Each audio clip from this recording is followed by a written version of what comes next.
Are we recording? Hey, I'm Rainbird. Welcome to my channel. This is a place where I plan to post content to help people build their own computers, as well as some content from my stream, including highlights and plays that I think were pretty decent for me. And the purpose of this video is to share some knowledge I've picked up over the years. By the end of this video, that you realize building your own computer doesn't require a computer science degree. It doesn't require a computer engineering degree. It really just requires the right amount of time and energy. And if you're willing to put that in, I think that everyone, even you, can benefit from the speed, performance, and processing power, sheer processing power that custom PC parts provide the everyday consumer nowadays. Just taking apart and putting together computers. I've actually been building PCs for 15 years and taking them apart for a little bit longer than that. I remember taking apart my first computer when I was 10 or 12, and it was a Lenovo laptop, one of those silver ones with the round corners that come to a nice point, so you could definitely kill someone with that if you needed to, or stop a bullet. If you need to stop a 50 cal, just stick one of those Lenovos in your backpack and you're good. Anyways, that thing was so slow and so tedious that I would start it up, go make some coffee, go get my food, come back, and it would still be booting up. Well, I know a lot of you might think of PC as this ancient term for that old family rig that sat in the living room and was more of a collection place for old awkward family photos than anything else. But I will say that the technology has come a long way, and if you give it the opportunity, I think that you'll benefit from the speed, performance, and processing power, sheer processing power that these parts have to offer. And at a big discount compared to what you would find in the store if you went to Best Buy or Target, and that's because some of these parts don't sell in as high volume as normal goods, so supply and demand just states that it's going to be higher priced. Enough of my rants. You can even find a lot of these parts used because people are upgrading their parts so often and so fast that last year's models are already being turned over. And if you want to find a good graphics card used, I would highly recommend using Reddit Hardware Swap or eBay. eBay's actually a great place to find good products too. A new graphics card will go anywhere from $300 to $500 for a mid-range graphics card, but you can find those same graphics cards from last year's model $150. I mean, the saving there is incredible, and these graphics cards last at least 2 or 3 years. People are limited to using their cell phones, little tablets for most of their day-to-day work, and sometimes they miss out on the incredible processing power that is available to people nowadays. So if you're interested and you want to see what this kind of computing power brings, then stay tuned. We're going to walk through what it takes to find the parts. It's not actually as hard as it sounds. People are usually too afraid to even get started with this part, or they just are. People are sometimes daunted by the process because there's so many options to choose from nowadays, and each different manufacturer has their own brand of chip.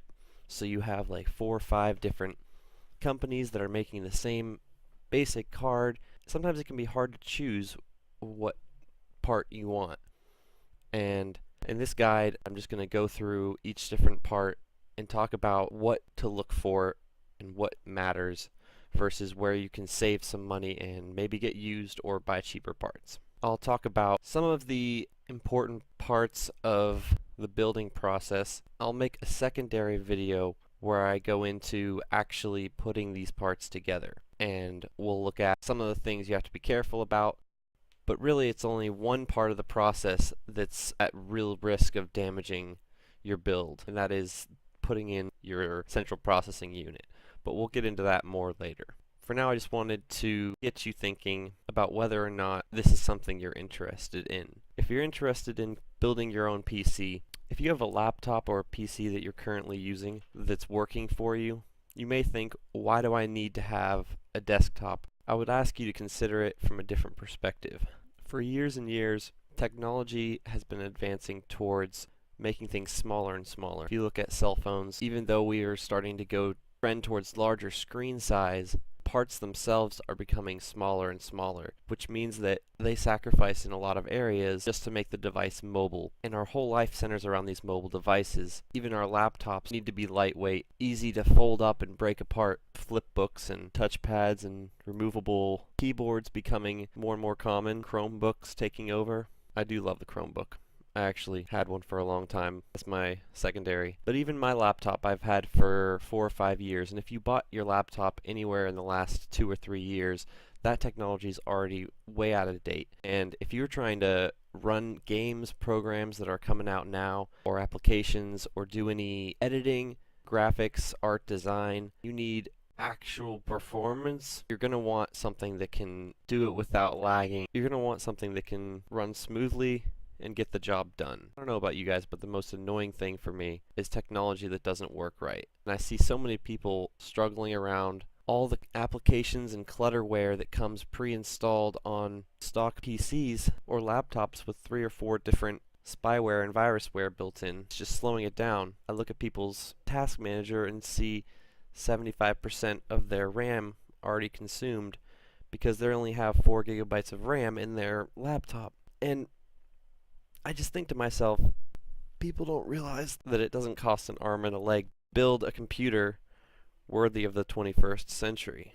And I want to tell you how. I'm here to tell you how. I'm here to explain to you the process. Think of this as me explaining it to you as a 5-year-old. I don't know if you're a fan of The Office, but Michael Scott jokingly tells them to explain it to him like he's 5. So this is the 5-year-old version. Just comment, let me know. I can make a more in-depth part review and talk about what parts I would recommend. The parts that I use in this build are currently installed in this rig. So this is actually GeForce manufactured EVGA. So this is an EVGA GeForce GTX 1080, and it's copper plated. So the important thing is that EVGA is the manufacturer. GeForce is the chip manufacturer. So they made the GTX 1080, and EVGA took the chip and put it in the card and sold the card to me. I actually got the card used on Reddit, which I highly recommend. If you want to save money, buy a used video card. People look at the price tag on new video cards and it's ridiculous because they are a work of art. The manufacturing and the architecture is incredible, and they can just charge that because people will buy them. I almost never buy new video cards because they have such a long lifespan and people upgrade so fast. You can get last year's model for way less than last year's model is still selling for. A lot of times they'll drop the price of last year's model. Right now you can get a really good deal on the AMD graphics cards, specifically the Radeon 580, which I have one right there. Anybody's interested in buying, just let me know. But seriously, I would recommend trying out a build if you have the money and you understand the process. Basically, if you have enough patience to build a Lego set, if you've ever played with Legos, I would say that building a PC is a lot like putting together a Lego set. In a lot of ways, it's easier than some Lego sets. It would take us days to put them together sometimes. But putting together a PC generally only takes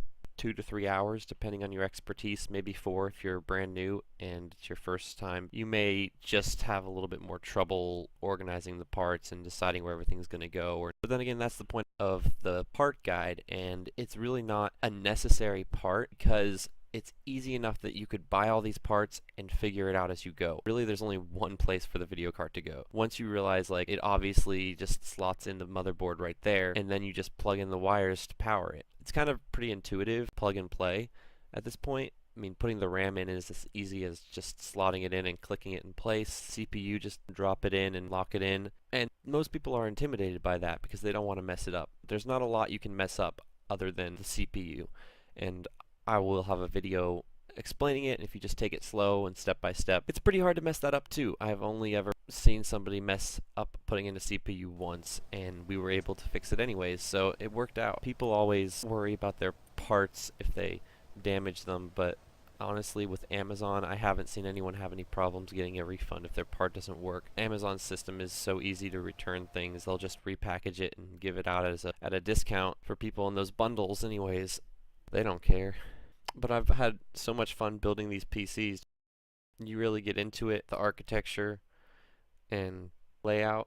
You have a better understanding of how your computer works overall, Even if you don't, you just benefit from incredible boost in performance. Changing tabs or closing windows or getting applications that freeze. I mean, I still have errors and problems, as any PC does, but not to the level that laptops and computers that I see even in the workplace, like the portable workstations, they're always having problems, slow, delayed response time. You won't deal with that if you get the right RAM and enough of it, right processor to handle your tasks, and I go into the detail here in this guide. So without any further ado, let's hop into it and talk about what you need to set up your own workstation or gaming station, depending on what you want to do.